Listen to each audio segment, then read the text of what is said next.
Pembukaan kembali jalur pelayaran di Selat Hormuz setelah meredanya ketegangan antara Amerika Serikat dan Iran belum sepenuhnya menghilangkan ancaman di kawasan tersebut.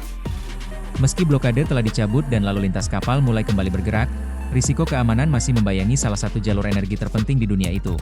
Perhatian utama saat ini tertuju pada dugaan keberadaan ranjau laut yang masih tersebar di sejumlah titik perairan strategis. Ancaman tersebut membuat operator kapal, perusahaan logistik, hingga pelaku industri energi global tetap bersikap hati-hati dalam mengoperasikan armadanya. Menurut laporan yang dikutip Tribun News, sejumlah lembaga keamanan maritim internasional masih melakukan pemantauan intensif terhadap kondisi perairan Selat Hormuz. Mereka berupaya memastikan jalur pelayaran benar-benar aman sebelum aktivitas perdagangan kembali normal sepenuhnya. Pejabat keamanan maritim yang terlibat dalam pengawasan kawasan menyebut bahwa pembukaan blokade tidak otomatis menghilangkan seluruh risiko. Ancaman sisa konflik, termasuk kemungkinan keberadaan ranjau laut dan perangkat peledak lainnya, masih menjadi perhatian utama. Selat Hormuz memiliki posisi yang sangat strategis dalam perdagangan global.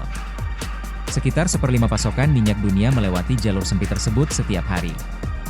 Karena itu, gangguan sekecil apapun berpotensi berdampak langsung terhadap harga energi dan stabilitas ekonomi internasional. Dalam beberapa pekan terakhir, kawasan itu menjadi pusat perhatian setelah meningkatnya ketegangan antara Iran dan Amerika Serikat. Situasi sempat memicu kekhawatiran akan terputusnya distribusi energi global dan mengganggu rantai pasok internasional.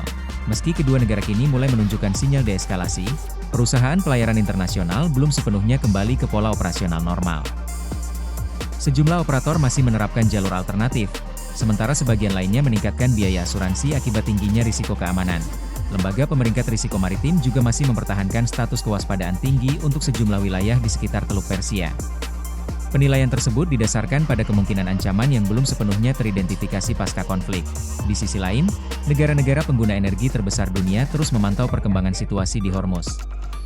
Stabilitas kawasan dinilai menjadi faktor penting bagi pemulihan pasar energi yang dalam beberapa bulan terakhir mengalami gejolak akibat konflik geopolitik. Para analis menilai ancaman terbesar bukan lagi berasal dari blokade resmi atau konfrontasi terbuka, melainkan dari risiko tersembunyi yang dapat muncul sewaktu-waktu. Ranjau laut, kerusakan infrastruktur maritim, maupun insiden keamanan lainnya dinilai memiliki potensi besar mengganggu aktivitas pelayaran. Kondisi tersebut membuat proses normalisasi perdagangan di Selat Hormuz berjalan lebih lambat dari yang diperkirakan. Banyak pelaku industri memilih menunggu kepastian keamanan sebelum kembali mengoperasikan armada secara penuh. Bagi dunia internasional, stabilitas Hormuz tidak hanya menyangkut kepentingan Iran atau Amerika Serikat. Jalur tersebut merupakan urat nadi perdagangan energi global yang memengaruhi harga minyak, biaya logistik, dan perekonomian banyak negara. Meski ketegangan politik mulai mereda, situasi di lapangan menunjukkan bahwa pekerjaan besar masih harus dilakukan. Upaya pembersihan dan verifikasi keamanan perairan menjadi faktor kunci untuk memastikan Selat Hormuz benar-benar kembali aman bagi kapal-kapal yang melintas setiap hari.